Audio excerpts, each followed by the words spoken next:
अस्सलामुअलैकुम। आज हमारे पास जो लेक्चर है वो पेडागोजी का है, तो इसको हम स्टार्ट करते हैं। फर्स्ट एमसीक्यूज है, तो देखिए फर्स्ट एमसीक्यूज में क्या कहता है। एमसीक्यू में क्या कहता है in teaching experience members guide the immature ones for A spending time, B qualification, C quality of life या डी एडजस्टमेंट ऑफ लाइफ। तो यहाँ पे देखिए पहले का आपके पास आ जाएगा in teaching experience members guide the immature ones for adjustment of life. Very important, ये एमसीक्यूज है, अक्सर पेपर में भी आ जाता है ये, तो ये इसका आपके पास दिया जाएगा एडजस्टमेंट ऑफ लाइफ। नेक्स्ट आपके पास क्वेश्चन नंबर 2 है विच is not the focal point of triangular process of teaching. कहता है कि इसमें से कौन सा जो है वो फोकल पॉइंट नहीं है ट्रायंगुलर प्रोसेस ऑफ टीचिंग का।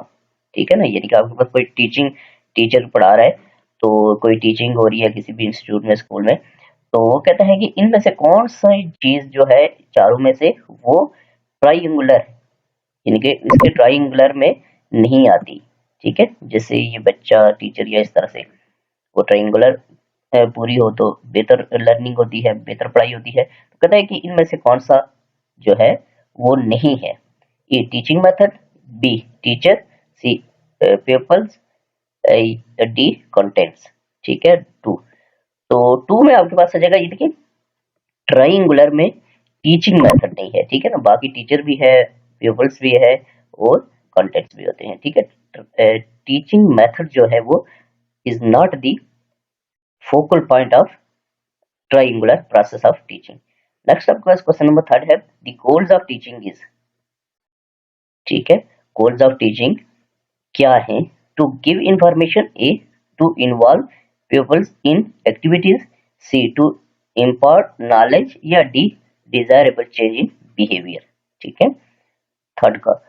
तो देखिए थर्ड में द गोल्स ऑफ टीचिंग, तो गोल्स ऑफ टीचिंग आपके पास यही होते हैं कि चेंज इन बिहेवियर। ठीक है ना, यानी कि डिजायरेबल चेंज जो है बिहेवियर में चेंज आए, गोल ऑफ टीचिंग जो है वो बिहेवियर में चेंज आए, तो ये इसका डी आ जाएगा desirable change in behaviour. Next आपके पास क्वेश्चन नंबर 4 है, तो 4 में क्या कहता है, इसमें कहता है the rules of presenting the contents to make them easy are called. A method of teaching, B maxims of teaching या सी टेक्निक्स ऑफ टीचिंग या डी टीचिंग स्ट्रेटेजीज। ठीक है, 4। तो देखिए 4 में क्या कहता है the rules of presenting the contents to make them easy are called, तो ये मैक्सिम्स ऑफ टीचिंग होगा। ठीक है ना, बी आपके पास आ जाएगा इसका। नेक्स्ट आपके पास क्वेश्चन नंबर 5, इसमें कहता है SOLO stands for, very important, SOLO किसको स्टैंड करता है? System of the observe learning outcomes, structure of the observe learning outcome output या structure of the observe learning outcome या D system of the observe learning output. ठीक है, 5। तो 5 का आपके पास आ जाएगा ये structure of the observe learning outcome होता है सोलो। ये आपने याद रखना है, बहुत इंपॉर्टेंट है कि सोलो स्टैंड्स करता है किसको? Structure of the observe learning outcome. Next आपके पास है क्वेश्चन नंबर 6। अब क्वेश्चन नंबर 6 की तरफ हम मूव करेंगे कि इसमें क्या कह रहे हैं। क्वेश्चन नंबर 6, तो क्वेश्चन नंबर 6 को हम देखेंगे अब। 6 नंबर क्वेश्चन, इसमें कहता है solo taxonomy consist of levels. Solo taxonomy जो है उसके कितने लेवल्स हैं, वो कितने लेवल्स रखती है? 2 लेवल्स हैं, 3 हैं, 4 हैं या 5 हैं सोलो टैक्सोनॉमी के 6। तो सोलो टैक्सोनॉमी जो होती है उसके लेवल्स होते हैं 4, याद रखना आपने। ठीक है, नेक्स्ट आपके पास क्वेश्चन नंबर 7, इसमें क्या कहता है? इसमें कहता है with reference to SOLO taxonomy one aspect of a task is understood in A structure level, B multi structure level या सी रैशनल लेवल या डी एक्सटेंडेड एब्स्ट्रैक्ट लेवल 7। तो देखिए with reference to SOLO taxonomy one aspect of a task is understood in, तो understood इन जो है वो आपके पास structure level होता है। ठीक है, नेक्स्ट आपके पास क्वेश्चन नंबर 8, 2 और मोर एस्पेक्ट्स आर अंडरस्टूड इन, 2 या 2 से ज्यादा एस्पेक्ट्स जो है वो किस में अंडरस्टूड है, ए यूनिस्ट्रक्चरल या मल्टी स्ट्रक्चरल लेवल या रैशनल लेवल या डी एक्सटेंडेड एब्स्ट्रैक्ट लेवल। ठीक है, क्वेश्चन नंबर 8। तो देखें, टू और मोर, दो या दो से ज्यादा जो होते हैं वो ज़ाहिर है मल्टी में आ जाते हैं, तो मल्टी स्ट्रक्चरल लेवल होगा। ये लेफ्ट से दो या दो से ज्यादा जो होते हैं ये मल्टीपल में आ जाते हैं। ठीक है, नेक्स्ट आपका question number 9। Integration is developed between two और मोर एस्पेक्ट्स इन, कहता है कि इंटीग्रेशन इज डिवेल्प होती है टू बिटवीन दो या दो से ज्यादा एस्पेक्ट्स के दरमियान। ए यूनिस्ट्रक्चरल लेवल होंगे या मल्टी स्ट्रक्चरल लेवल या रैशनल लेवल या डी एक्सटेंडेड एब्स्ट्रैक्ट लेवल। 9। तो देखिए, इंटीग्रेशन डिवेल्प जो होती है दो या दो से ज्यादा एस्पेक्ट्स में वो रैशनल लेवल होते हैं। ठीक है, नेक्स्ट आपके पास क्वेश्चन नंबर 10 है। To go beyond the given information is a unistructural level, B multi structural level, c rational level या डी एक्सटेंडेड एब्स्ट्रैक्ट लेवल। 10। तो देखिए, to go beyond the given information, beyond the given information ये आपके पास extended abstract level में होते हैं। ठीक है, नेक्स्ट आपके पास question number 11। SOLO taxonomy was presented by, very important, SOLO taxonomy जो है वो किसने प्रेजेंट की, ए ब्लूम ने, बी क्रॉथहोल ने, सी सिम्पसन ने या डी बिग्स एंड कोलिस ने। ठीक है, 11। तो ये आपके पास ये बिग्स एंड कोलिस थे। ठीक है ना, सोलो टैक्सोनॉमी जो प्रेजेंट की है वो बिग्स एंड कोलिस ने। ठीक है, नेक्स्ट आपका क्वेश्चन नंबर 12 है। अब हम क्वेश्चन नंबर 12 की तरफ मूव करेंगे, इसमें देखेंगे इसमें क्या कह रहा है। MCQs number 12 very important MCQs हैं according to PSC, NTS and every competitive exam. तो क्वेश्चन नंबर 12 इसमें कहता है students are passive in, student जो होते हैं वो पैसिव होते हैं किसमें, प्रोजेक्ट मेथड में, बी डिस्कवरी मेथड में, सी लेक्चर मेथड में और डी इंक्वायरी मेथड में। देखिए, स्टूडेंट्स जो है ये आपको मैंने पहले बताया था पिछले लेक्चर्स में कि स्टूडेंट जो होते हैं वो पैसिव होते हैं, पैसिव वो लेक्चर मेथड में, जब लेक्चर मेथड होता है तो उसमें वो पैसिव हो जाते हैं। ठीक है, क्योंकि टीचर जाता है वहां पे जाके लेक्चर दे देता है, तो इसमें स्टूडेंट पैसिव होते हैं, उनकी इन्वॉल्वमेंट जो है वो कम होती है। नेक्स्ट आपका 13। Symposium is a type of, symposium जो है वो किस चीज की टाइप है, ये डिस्कवरी मेथड की है, बी डिस्कशन मेथड की है, सी लेक्चर मेथड की या डी डेमोन्स्ट्रेशन मेथड की। सिंपोजियम 13। तो देखिए, सिंपोजियम जो होती है ये टाइप ऑफ डिस्कशन मेथड। ठीक है, symposium is the type of discussion method. Next आपका क्वेश्चन नंबर 14 इसमें कहता है हर्स्टिक मीन्स, वेरी इंपॉर्टेंट, क्या हर्स्टिक मीन का क्या, हर्स्टिक का क्या मतलब है, a to investigate, b to show, c to do या डी टू एक्ट।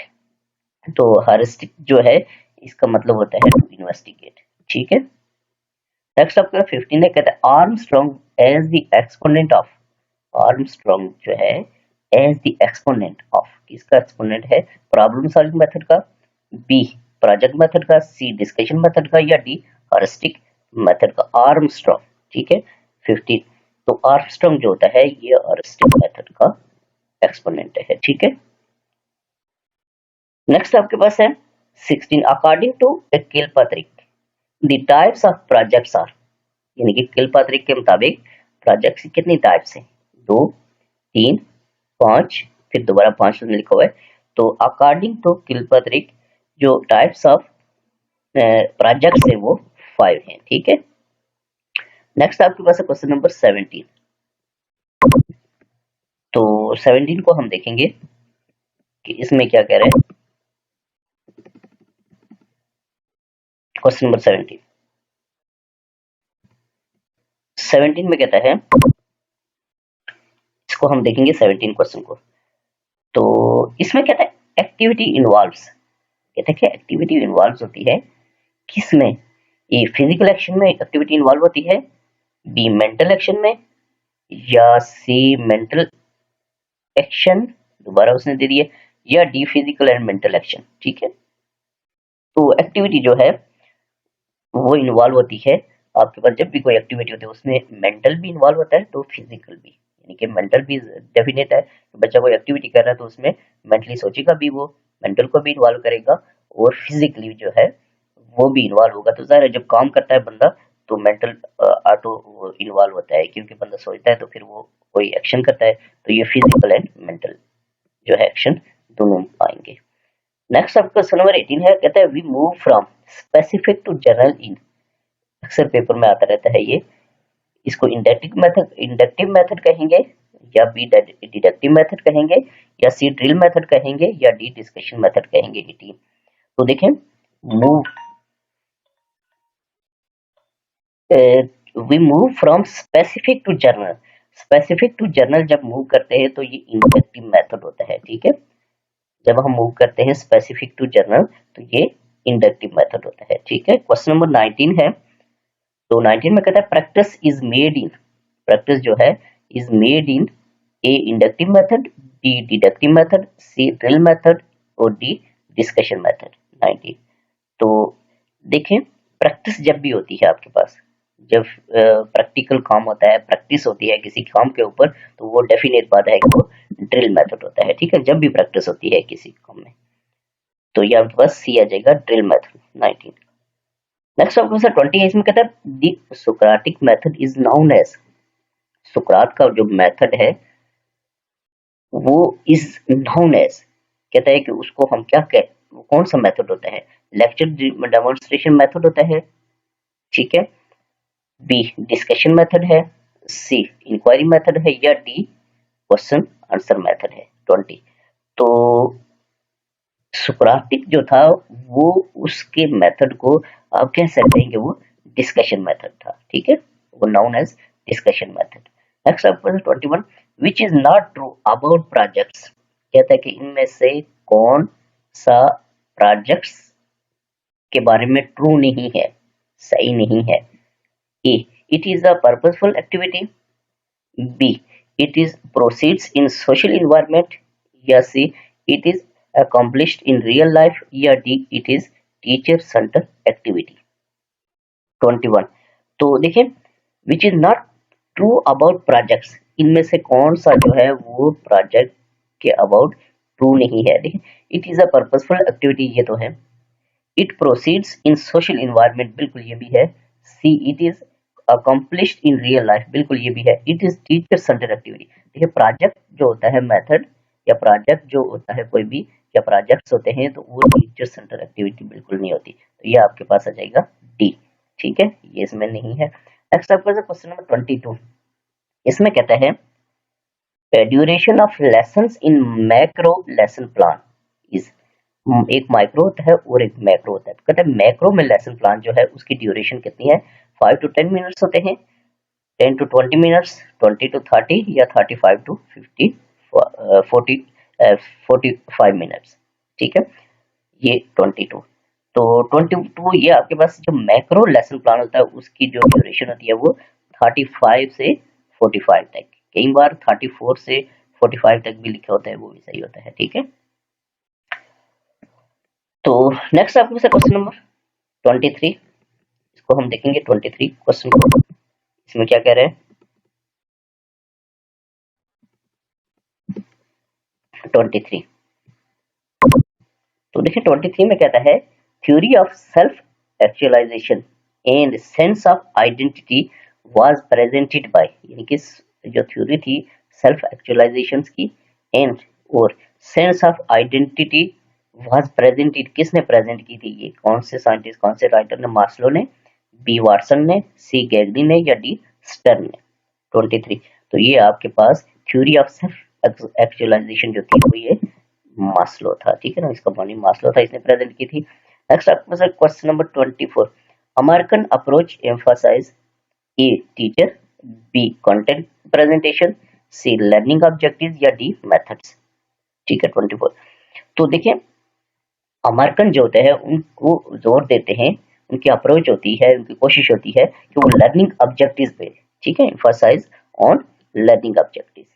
नेक्स्ट आपका 25 कहता है which one is not the type of lesson plans on the basis of objective, कहता है कि on the basis of objective के ऊपर कौन सा लेसन प्लान की टाइप नहीं है, a micro lesson plan, b cognitive lesson plan, c affective lesson plan, या डी साइकोमोटर लेसन प्लान। 25 तो 25 का ये आपके पास अकॉर्डिंग टू ये lesson plan on the basis of objective, वो माइक्रो लेसन प्लान नहीं है। अकॉर्डिंग टू, यानी कि lesson plan type of lesson plan on the basis of objective, on the basis of objective जो है वो माइक्रो लेसन प्लान नहीं है। ठीक है, नेक्स्ट आपके पास क्वेश्चन नंबर 26 की तरफ हम मूव करेंगे। उसमें क्या कहता है 26, तो 26 में कहता है कि विच is not true about lesson plan. कहता है इनमें से कौन सा लेसन प्लान के बारे में ट्रू नहीं है। It is develops confidence, b it helps in orderly delivery of contents, c it is developed by students, या d it saves from haphazard teaching, haphazard teaching.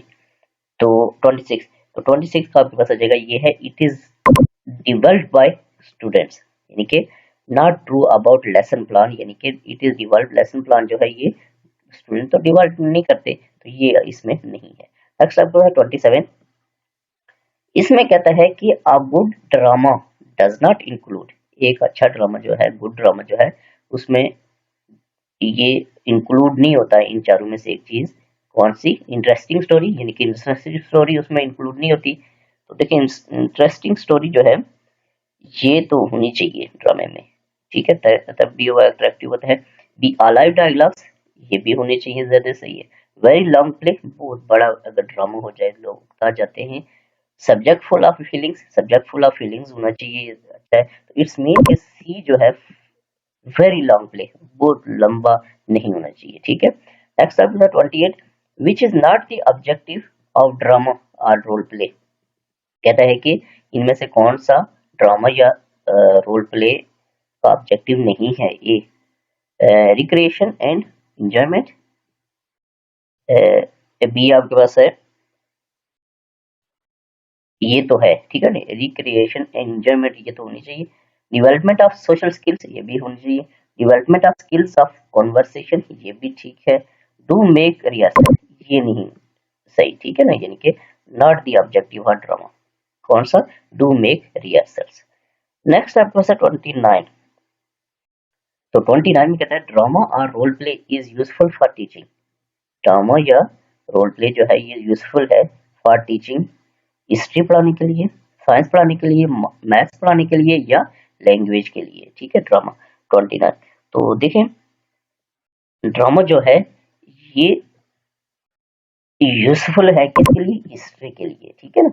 Next आपके साथ 30, इसमें कहता है the main types of teleconferencing identified are, teleconferencing identify are types 2, 3, 4 या 5। 30, तो देखें इसके आपके पास होती है 3 टाइप, ठीक है। नेक्स्ट आपका question number 31, which is not the type of teleconference, इनमें से कौन सी टेलीकॉन्फ्रेंसिंग की टाइप नहीं है, ये बताना। Audio teleconferencing, b video teleconferencing, c TV teleconferencing, d computer teleconferencing, ठीक है। 31, तो देखिए 31 का आपके पास ऑडियो टेलीकॉन्फ्रेंसिंग है, वीडियो टेलीकॉन्फ्रेंसिंग है, कंप्यूटर टेलीकॉन्फ्रेंसिंग है, टीवी टेलीकॉन्फ्रेंसिंग नहीं होती, ठीक है ना। तो ये नॉट टाइप ऑफ टेलीकॉन्फ्रेंसिंग, कौन सा, टीवी टेलीकॉन्फ्रेंसिंग। नेक्स्ट आपके पास 32, इसमें कहता है which one is accountable in cooperative learning, ठीक है। A individual, b group, c both a and b, या d none of a and b. 32, तो देखिए 32 में आपके पास ये both, we one accountable in cooperative learning, ये बोथ है, यानी कि इंडिविजुअल और ग्रुप दोनों है, ठीक है ना, सी आ जाएगा। नेक्स्ट आपके पास है क्वेश्चन नंबर 33, तो देखें 33 में क्या कहता है, इसमें कहता है cooperative learning is an alternative to, cooperative learning जो है इसके बारे में कहता है is an alternative to competitive models, B teaching models, या सी लेसन प्लान्स, या डी माइक्रो टीचिंग, ठीक है। 33, तो देखिए cooperative learning is an alternative to competitive models, ठीक है ना, ये अल्टरनेटिव है किसका, कॉम्पिटिटिव मॉडल्स का। क्वेश्चन नंबर 34 है the number of students in cooperative learning groups are, यानी कोऑपरेटिव लर्निंग ग्रुप्स जो होते हैं उसमें नंबर ऑफ स्टूडेंट्स कितने होते हैं नॉर्मली? 3 to 4, 5 to 6, 8 to 10 या 10 to 15। तो कोऑपरेटिव लर्निंग में स्टूडेंट्स का जो नंबरिंग है वो 3 to 4 होनी चाहिए, ठीक है। नेक्स्ट आपके पास 35, इसमें कहता है the essential characteristic of cooperative learning is, essential characteristic है कोऑपरेटिव लर्निंग का कौन सा? Effective learning, B positive interdependence, या सी कोऑपरेशन, या डी डिवीजन ऑफ लेबर। तो देखें आपके पास क्या है कि essential characteristic of cooperative learning is, यानी कि एसेंशियल कैरेक्टरिस्टिक कोऑपरेटिव लर्निंग का जो बेस्ट है वो ये होना चाहिए कि पॉजिटिव इंटरडिपेंडेंस होनी चाहिए, ठीक है। नेक्स्ट आपके पास है 36, इसमें कहता है the students like to spend the most of the time with, student जो होते हैं वो ज्यादा से ज्यादा टाइम गुजारना चाहते हैं किसके साथ? ये टीचर्स के साथ, ये तो नहीं है इतना चाहते, पेरेंट्स के साथ, या सी रिलेटिव्स के, या पीएस के साथ जो है स्टूडेंट्स, सिंपल सी बात है कि कोशिश होती है उनके साथ ज्यादा टाइम गुजारे। नेक्स्ट आपके साथ 37, peer culture constitutes a socialization, b individualization, both a and b, या c none of a and b. 37, तो ये देखें पीर कल्चर कॉन्स्टिट्यूट्स सोशलाइजेशन, ठीक है ना, पीर कल्चर जो है वो सोशलाइजेशन इसके ऊपर बेस्ट है। नेक्स्ट आप 38, इसमें कहता है विच is not the advantage of team teaching, कहता है इसमें से कौन सा एडवांटेज नहीं है किसका? टीम टीचिंग का। Better utilization of resources, B better planning, C better use of teaching techniques, better financial benefits of teachers. तो देखिए 38 का आपके पास आ जाएगा, इसमें देखिए बेटर यूटिलाइजेशन ऑफ रिसोर्सेज ये तो ठीक है, बेटर प्लानिंग ये भी ठीक है, better use of techniques teaching techniques ये भी है, बेटर फाइनेंशियल बेनिफिट, टीचर के लिए फाइनेंशियल ये बेनिफिट नहीं होता, ये आपके पास इसका एडवांटेज नहीं है, ठीक है। नेक्स्ट आपके पास है 39, तो 39 में देखिए क्या कहता है, 39 में कहता है the hypothesis underlying team teaching is, A teachers feel bore while working alone, B teachers are not competent, C the best teachers in schools are shared by more students, या D the single teacher cannot control the class, ठीक है। 39, तो देखिए क्या कहते हैं दी hypothesis underlying team teaching, देखिए team teaching में जो हाइपोथेसिस है वो आपके पास देखिए कहता है teachers feel bore while working alone, ये भी कोई सही नहीं है। टीचर्स आर नॉट कॉम्पिटेंट, ये भी कोई इतनी सुटेबल बात नहीं है। The best teachers in school are share by more student, ये बेस्ट ऑप्शन है इसका कि जो अच्छे टीचर्स होते हैं जब टीम टीचिंग होगी तो वो बहुत ज्यादा स्टूडेंट के साथ शेयर हो जाएंगे, बेस्ट ऑप्शन है सी। नेक्स्ट आपके पास 40 CA स्टैंड्स फॉर, ठीक है, तो एक computer analyse instruction, B computer assisted instruction, या सी कंप्यूटर असिस्टेड इंटरव्यू, या डी आपका कंप्यूटर एनालाइज इंटरव्यू। 40, तो ये आपके पास होता है CI stand for computer assisted instruction, ठीक है। नेक्स्ट आपके पास है question number 41, which is not the mode of CI, इनमें से कौन सा मोड नहीं है CI का? कंप्यूटर असिस्टेड इंस्ट्रक्शन का मोड नहीं है, a tutorial mode, b drill mode, c simul simulation mode, या डी क्वेश्चन मोड, ठीक है। 41, तो देखिए इसमें आपके पास क्वेश्चन मोड जो है ये नहीं है किसका? CI का, ठीक है ना। तो नेक्स्ट आपके पास है क्वेश्चन नंबर 42, अब हम मूव करेंगे अपने क्वेश्चन नंबर 42 की तरफ, ठीक है। तो देखिए 42 में कहते हैं example of psychomotor domain is that student, example of psychomotor domain is that student A demonstrates awareness to environmental pollution, B performs an experiment, C can compute results of two experiments, या D can narrate a story। 42, तो देखिए example of साइकोमोटर्स, देखिए psychomotor domain की जब बात आती है आपके पास, डोमेन इज दैट स्टूडेंट, तो साइकोमोटर का जो लिंक होता है वो एक्सपेरिमेंट के साथ होता है, ठीक है ना। परफॉर्म्स एन एक्सपेरिमेंट बी आ जाएगा, ठीक है। तो नेक्स्ट आपके साथ 43, इसमें कहता है ability to develop a lifestyle based upon the preferred value system is, तो ए रिस्पॉन्डिंग, बी वैल्यूइंग, या सी ऑर्गेनाइजेशन, या डी आपके पास ये आपके पास डी आ जाएगा करेक्टराइजिंग। तो ये करेक्टराइजिंग आएगा इसका, ठीक है।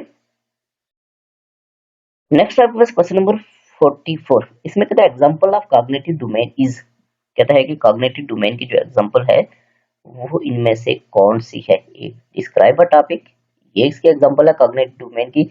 याद रखना है कि कॉग्निटिव डोमेन जो है इसका लिंक होता है किसके साथ, मेंटल के साथ। Describe a topic, b develop an x-ray film, c type a letter, या d take responsibility of for tools, ठीक है।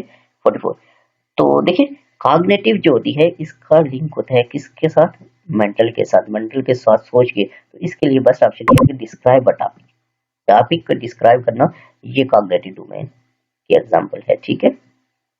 नेक्स्ट आपके पास 45, at the highest level of Hargie is, Hargie का हाईएस्ट लेवल कौन सा है, understanding, b application, c evaluation, या डी एनालिसिस, ठीक है।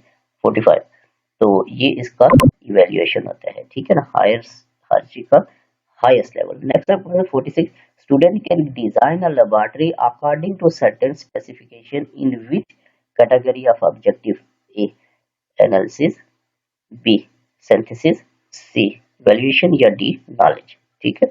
46, तो 46 का देखिए student can design a laboratory according to certain specification in which category of objective, ये सिंथेसिस होगा, ठीक है। नेक्स्ट आपके पास क्वेश्चन नंबर 47, अब हम क्वेश्चन नंबर 47 को देखेंगे कि 47 में क्या क्या है।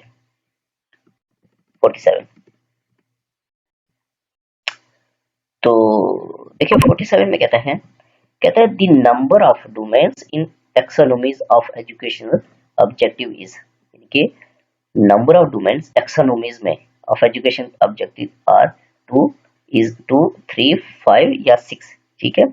47, तो ये आपके पास होती हैं 3 डोमेन्स, ठीक है। नेक्स्ट आपके पास है 48, इसमें कहता है the highest level of cognitive domain is, cognitive domain का हाईएस्ट लेवल क्या है, synthesis, b analysis, c comprehension, या डी इवैल्यूएशन, ठीक है। 48, तो देख 48 highest level of cognitive domain is evaluation, याद रखना। नेक्स्ट आपके पास question number 49, the process of determining the value of और वर्थ ऑफ एनीथिंग इज, कहता है process of determining the value और वर्थ जो होती है आपके पास, जब भी आपके पास वैल्यू और वर्थ, ये वैल्यू और वर्थ का लफ्ज यूज हो तो याद रखना है कि ये आपके पास इवैल्यूएशन में होता है, ठीक है ना, वैल्यू और वर्थ इवैल्यूएशन में।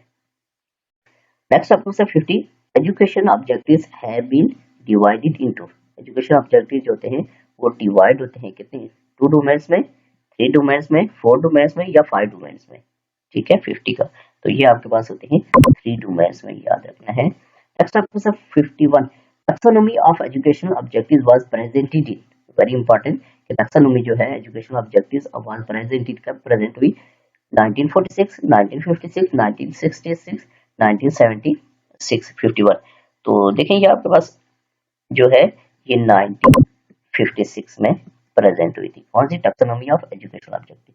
नेक्स्ट आपका 52, the classification of cognitive domain was presented by, cognitive domain की जो क्लासिफिकेशन है वो प्रेजेंट की थी कौन से साइंटिस्ट, कौन से राइटर ने, ए बेंजामिन एस ब्लूम ने, या बी स्किनर ने, या डी सी कराथोल ने, या डी सिम्पसन ने, ठीक है। 52, तो 52 का आपका आ जाएगा ये बेंजामिन एस ब्लूम था, ठीक है। नेक्स्ट आपके पास क्वेश्चन नंबर 53, इसमें कहता है कॉग्निटिव डोमेन है, कॉग्निटिव डोमेन जो है उसके आगे सब ग्रुप्स कितने हैं, 3 सब ग्रुप्स हैं, 4 सब ग्रुप्स हैं, 5 सब ग्रुप्स हैं, या 6 सब ग्रुप्स हैं, ठीक है, कॉग्निटिव डोमेन के। तो ये मैंने 2 3 4 लेक्चर पहले मैंने बताया था आपको, तो उसमें इस डिटेल से वो ग्रुप्स भी मैंने आपको बताए थे, तो अगर आपने वो लेक्चर नहीं सुना है तो उसको लाजमी सुने, उसमें डिटेल से है। तो ये जो कॉग्निटिव डोमेन होती है इसके आगे सब ग्रुप जो है वो 6 होते हैं, ठीक है। नेक्स्ट 54 है, इसमें कहता है lowest level of learning in cognitive domain is. Cognitive domain में लोएस्ट लेवल ऑफ लर्निंग क्या होता है? कॉम्प्रिहेंशन, बी एप्लीकेशन, सी नॉलेज या डी सिंथेसिस। ठीक है 54। तो कॉग्निटिव डोमेन में लोअर लेवल जो होता है वो याद रखना अपने के नॉलेज होता है, वो जो हाईएस्ट होता है वो इवैल्यूएशन होती है। ठीक है, नेक्स्ट आपके पास क्वेश्चन नंबर 55। अब हम मूव करेंगे अपने क्वेश्चन नंबर 55 की तरफ। इसमें क्या कहता है क्वेश्चन नंबर 55? तो 55 में कहता है, इसको हम देखेंगे, क्वेश्चन नंबर 55 है, इसको हम देखेंगे। 55 क्वेश्चन में कहता है the highest level of learning in cognitive domain is. ठीक है, तो ये मैंने आपके ऊपर बताया था कि कॉग्निटिव डोमेन का जो हाईएस्ट लेवल और लोअर लेवल जो है, ठीक है 55 का। तो देखिए highest level of cognitive learning cognitive domain is evaluation होता है। ठीक है, नेक्स्ट आपके पास है 56। इसमें कहता है द राइट सीक्वेंस ऑफ सब ग्रुप्स कॉग्निटिव डोमेन इज। यानी कि कॉग्निटिव डोमेन का जो राइट सीक्वेंस है, जो मैंने आपको ऊपर बताया था कि 6 इसके सब ग्रुप्स होते हैं, लेकिन उसका सीक्वेंस क्या है उसके बारे में ये पूछ रहा है। तो देखिए कॉग्निटिव डोमेन का जो सीक्वेंस होता है वो knowledge, comprehension, application, synthesis, analysis, evaluation ये नहीं है। Knowledge, comprehension, application, evaluation, analysis, synthesis ये भी नहीं है। Knowledge, comprehension, evaluation, application, analysis, synthesis ये भी नहीं है। Knowledge, comprehension, application, analysis, synthesis और इवैल्यूएशन ये इसका बिल्कुल राइट जो है वो सीक्वेंस है किसका? कॉग्निटिव डोमेन का 56। तो यानी कि इसका आपके पास आ जाएगा डी। ठीक है, नेक्स्ट आपके पास क्वेश्चन नंबर 57 कहता है knowing, memorizing and recalling. Knowing या memorizing and recalling is concern with a comprehension, B application, C knowledge या डी इवैल्यूएशन। 57। तो 57 का आपके पास आ जाएगा ये इसका ये नॉलेज होता है। ठीक है, नेक्स्ट आपके पास है 58। तो 58 में हम देखेंगे कि क्या कह रहा है। 58 में कहता है to grasp the meaning of the material is A comprehension, B application, C knowledge या डी सिंथेसिस। 58।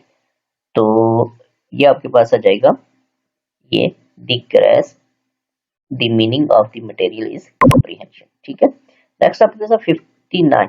इसमें कहता है to use previous learn material in new situation is.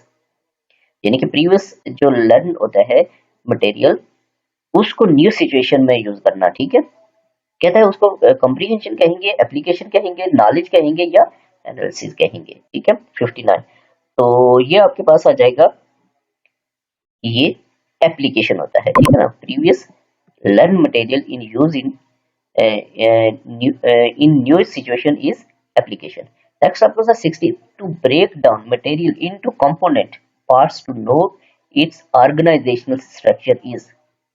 यानी कहता है ब्रेक डाउन मटेरियल का break down into component parts. तो कहता है is known as organisational structure is. Comprehension होता है, एप्लीकेशन होता है, एनालिसिस होता है या सिंथेसिस होता है। ठीक है 60। तो 60 का ये आपके पास होता है जब break down material into component parts, तो ये एनालिसिस में होता है। ठीक है, नेक्स्ट आपके पास question number 61 to put ideas together to form a new whole is. कहता है टू पुट आइडियाज, पुट करना आइडियाज टुगेदर इकट्ठे, to form a new whole. Form a new whole वो इवैल्यूएशन होता है, सिंथेसिस होता है, एनालिसिस होता है या एप्लीकेशन होता है। ठीक है, तो ये आपके पास आ जाएगा ये सिंथेसिस होता है। ठीक है, नेक्स्ट 62 है टू नो द वर्थ और value of material is A analysis, B application, C knowledge या डी इवैल्यूएशन। 62। तो मैंने आपको बताया था ऊपर भी कि वर्थ और वैल्यू का जब भी आपके पास जिक्र आए तो वो इवैल्यूएशन होती है। ठीक है, ये नेक्स्ट आपके पास question number 63 the intellectual skills are reflected by. कहता है इंटेलेक्चुअल स्किल्स जो होती हैं आर रिफ्लेक्टेड बाय, कौन से रिफ्लेक्ट कर रही हैं? By cognitive domain, affective domain, psychomotor domain या नन ऑफ दिस। ठीक है 63। तो देखिए इंटेलेक्चुअल स्किल्स जो है ये इनका जो है ये मेंटल के साथ होता है, तो ये आपके पास कॉग्निटिव डोमेन है। ठीक है, reflected by cognitive domain. Next आपके पास 64, इसमें कहता है attitudes values and interest are reflected by. Attitudes और वैल्यूज और इंटरेस्ट जो है ये रिफ्लेक्टेड होती है किससे? बाय कॉग्निटिव डोमेन से, अफेक्टिव डोमेन से, साइकोमोटर डोमेन से या नन ऑफ अबव। ठीक है 64। तो ये आपके पास जो एटीट्यूड्स वैल्यूज एंड इंटरेस्ट होती है ये अफेक्टिव डोमेन से रिफ्लेक्ट करती है। ठीक है, नेक्स्ट आपके पास 65। तो देखिए 65 में क्या कहता है, 65 में कहता है, इसमें कहता है which domain is concern with physical and motor skills. A cognitive domain, affective domain या साइकोमोटर डोमेन या आपके पास नन ऑफ अबव। 65। तो देखिए domain is concern with physical और मोटर स्किल, जब फिजिकल और मोटर का आएगा तो वो आपके पास साइकोमोटर डोमेन में होता है। ठीक है, नेक्स्ट आपका 60, the focus of cognitive domain it. Focus of cognitive domain का जो है वो फिजिकल एंड मोटर स्किल्स है या इंटेलेक्चुअल स्किल्स है या एटीट्यूड्स एंड इंटरेस्ट है या नन ऑफ दिस। ठीक है 66। तो देखिए मैंने आपको पहले बताया था कि फोकस ऑफ कॉग्निटिव डोमेन जो है उसका लिंक जो होता है वो मेंटल के साथ होता है, वो इंटेलेक्चुअल स्किल्स के साथ होगा। ठीक है, नेक्स्ट आपका 67, the affective domain was classified by. Affective domain जो है उसको क्लासिफाइड किया किसने? बेंजामिन एस ब्लूम ने, सिम्पसन ने या क्राथहोल ने या बर्नर बर्नर बर, बर्नर ने। ठीक है 67। तो ये आपके पास अफेक्टिव डोमेन को क्लासिफाई करने वाला था वो क्राथहोल था। ठीक है, क्राथहोल था। नेक्स्ट आपके पास है 68, affective domain is divided into. Affective domain जो है ये आगे कितने सब ग्रुप्स में डिवाइड होती है? वो पूछ रहा है 4 सब ग्रुप्स में, 5 सब ग्रुप्स में, 6 सब ग्रुप्स में या 7 सब ग्रुप्स में। ठीक है 68। तो ये अफेक्टिव डोमेन जो है ये आगे 5 सब ग्रुप्स में डिवाइड होती है, याद रखना है आपने। नेक्स्ट आपके पास है the lowest level of learning in affective domain is. यानी कि अफेक्टिव डोमेन में लोएस्ट लेवल ऑफ लर्निंग क्या है? रिस्पोंडिंग है, वैल्यूइंग है, अटेंडिंग है या ऑर्गेनाइजेशन है। ठीक है, तो 69। तो इसमें आपके पास lowest level of learning affective domain में, affective domain lower level of learning जो होता है वो अटेंडिंग होता है। ठीक है, नेक्स्ट आपके पास क्वेश्चन नंबर 70। 70 को हम देखेंगे, इसमें क्या कह रहे हैं, वेरी इंपॉर्टेंट लेक्चर है आज का। इसमें कहता है which is placed at the highest level of learning in affective domain. यानी कि अफेक्टिव डोमेन में लोअर लेवल अभी ऊपर हमने पढ़ा, इसमें कहते हैं कि हाईएस्ट लेवल, ए अटेंडिंग, बी रिस्पोंडिंग, सी ऑर्गेनाइजेशन या डी कैरेक्टराइजेशन। 70। तो ये आपके पास अफेक्टिव डोमेन में जो हाईएस्ट लेवल होता है वो कैरेक्टराइजेशन होता है। ठीक है, और लोअर जो होता है वो अटेंडिंग होता है, ऊपर हमने पढ़ा। नेक्स्ट आपके पास 71, राइट ऑर्डर ऑफ सब groups of affective domain. Affective domain का जो है वो राइट ऑर्डर कौन सा है, इनमें से कौन सा सीक्वेंस सही है? A attending, responding, valuing, characterization, organization, ये नहीं है। Attending, responding, characterization, valuing, organization, ये भी नहीं है। Attending, valuing, responding, organization, characterization, ये भी नहीं है। Attending, responding, valuing, organization, characterization, ये इसका राइट सीक्वेंस है। ठीक है, सब ग्रुप्स का, किसका? अफेक्टिव डोमेन के। नेक्स्ट आपके पास 72, इसमें क्या है, willingness to attend to particular phenomenon is A attending, receiving, B responding, C valuing या D organization। 72। तो ये आपके पास willingness to attend to particular phenomenon is attending। ठीक है, या रिसीविंग हो या अटेंडिंग हो, ये आपके पास आएगा। नेक्स्ट आपका 73, इसमें कहता है which subgroups of affective domain focuses on active participation in A attending receiving में, बी रिस्पोंडिंग में, सी वैल्यूइंग में या डी ऑर्गेनाइजेशन में। 73। तो ये आपके पास आ जाएगा, ये रिस्पोंडिंग में होता है। ठीक है, नेक्स्ट आपके पास क्वेश्चन नंबर 74, इसमें कहता है bringing together different values into a consistent value system is A. Attending receiving, या B. responding, या C. valuing, या D. organization। ठीक है 74।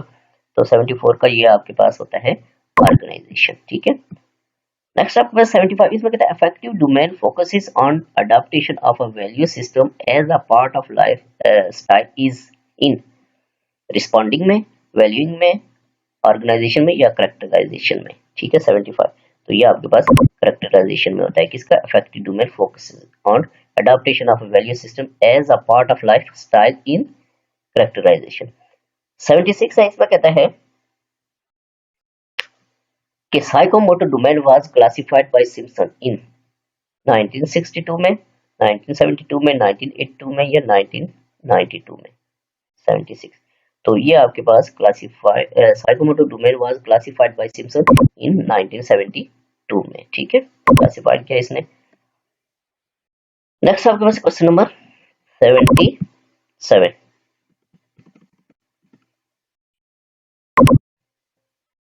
इसमें कहता है affective domain was divided into sub groups by Krathwohl in. ठीक है अफेक्टिव डोमेन जो है कहता है कि सब ग्रुप्स में डिवाइड किया किसने क्रॉथहोल ने किस सन में 1954 में, 1964 में, 1974 में, या 1984 में। 77। तो ये इसने किया था 1964 में, ये आपने सन याद रखना है। नेक्स्ट आपके पास है 78 psychomotor domain as divided by Simpson in. तो देखिए साइकोमोटर डोमेन जो है सिम्पसन ने डिवाइड किया था कितने सब ग्रुप्स में, ये 4 सब ग्रुप्स में, 5 सब ग्रुप्स में, 6 सब ग्रुप्स में, या 7 सब ग्रुप्स में। ठीक है ये बताना है आपने। तो इसने इसको तकसीम किया था 7 सब ग्रुप्स में। ठीक है साइकोमोटर डोमेन जो है इसको डिवाइड किया था सिम्पसन ने किसमें 7 सब ग्रुप्स में। ठीक है नेक्स्ट आपके पास question number 79 the characteristic of behavioural objectives is characteristic of behavioral objective is observable and immeasurable, B non-observable, C observable and measurable, या D none of above। 79। तो ये आपके पास आ जाएगा observable and measurable। ठीक है नेक्स्ट आपके पास है 80 the right sequence of subgroups of psychomotor domain is, यानी कि साइकोमोटर डोमेन जो है इसकी राइट जो है सीक्वेंस कौन सा है, ये perception, set, guided response, mechanism, complex overt response, या एडाप्टेशन, ऑर्गेनाइजेशन। तो ये इसका सब ये बिल्कुल राइट सीक्वेंस है ए, आगे पढ़ने की जरूरत नहीं है, ये आपके पास आ जाएगा 80 का ए। नेक्स्ट आपके पास है 81 क्वेश्चन, इसको हम देखेंगे 81 को।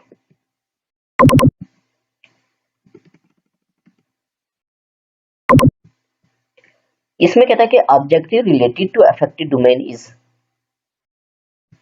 ए student can paint a picture, b student can draw a graph, c student values honesty, या d student can write a letter.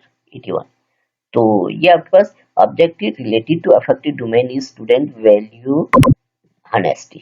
ठीक है नेक्स्ट आपके पास है क्वेश्चन नंबर 82 कहता है bring together scientific ideas to form a unique idea is application, analysis, C synthesis, या D evaluation. 82। तो देखिए ब्रिंग टुगेदर साइंटिफिक आइडियाज, ये आपके पास सिंथेसिस में होता है। ठीक है फॉर्म अ यूनिक आइडिया हो तो फिर नेक्स्ट आपके पास है 83 is which is vast in scope, इनमें से कौन सा वास्ट है स्कोप में, a teaching technique, b teaching technique, c teaching strategy, या डी टीचिंग मेथड। 83। तो 83 का आपके पास आ जाएगा ये टीचिंग स्ट्रेटेजी जो है ये वास्ट इन स्कोप है। नेक्स्ट आपके पास है 84 students find explore the information themselves in, ये लेक्चर मेथड में, डिस्कवरी मेथड में, बोथ या नन। 84। तो देखिए ये आपके पास डिस्कवरी मेथड में। ठीक है ना student find explore the information themselves in discovery method. Next 85 है। 85 को हम देखेंगे इसमें क्या कह रहा है। इसमें कहता है teacher performs practically and explains it. Teacher जो है प्रैक्टिकली परफॉर्म भी करता है और एक्सप्लेन भी करता है, लेक्चर मेथड में, डिस्कवरी मेथड में, डेमोन्स्ट्रेशन मेथड में या प्रॉब्लम सॉल्विंग मेथड में। 85 तो टीचर जो है वो प्रैक्टिकली परफॉर्म और एक्सप्लेन करता है किसमें, डेमोन्स्ट्रेशन में। ठीक है, नेक्स्ट आपके पास क्वेश्चन नंबर 86। इसमें कहता है role of student in active is active in. Student का जो रोल है ये कौन से मेथड में वो एक्टिव होते हैं, डिस्कवरी मेथड में, प्रॉब्लम सॉल्व मेथड में, इंक्वायरी मेथड में या ऑल ऑफ अबव। ठीक है, 86। तो ये देखिए डिस्कवर मेथड इसमें भी एक्टिव होते हैं, प्रॉब्लम सॉल्व में भी एक्टिव होते हैं, इंक्वायरी में भी होते हैं, ऑल ऑफ अबव ये डी आ जाएगा इसका बेस्ट ऑप्शन। ठीक है, 87 है micro teacher is the. Micro teacher is the teacher method, teaching training technique, motivational technique या नन ऑफ अबव। 87 तो ये आपके पास टीचिंग ट्रेनिंग टेक्निक है। ठीक है ना, micro teacher is the teaching training technique. Next आपके पास है what is the time of presentation in micro teaching. Micro teaching, ठीक है ना, इनके माइक्रो टीचिंग का टाइम क्या होता है, 1 से 5 मिनट, 5 से 10 मिनट्स, 10 से 15 मिनट्स या 15 से 20 मिनट्स।